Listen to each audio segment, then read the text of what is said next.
Ողջույն բոլորին,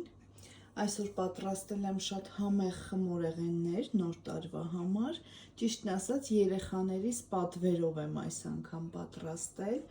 պատրաստել եմ շատ համեղ միկադո, տեսեք շերտերը ինչքան լավ է ստացվել, տղամարդու իդեալ, ընկույզով, երեխաների սիրած խմորեղենը միշկա և մրջնաբույն,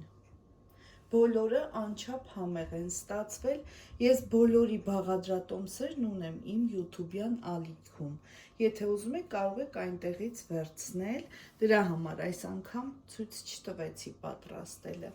քանի որ առջևում նոր տարի է, ուզում եմ շնորհավորել բոլորի ամանորն ու Սուրբ Ծնունդը, բարի ախորժակ ցտեսություն։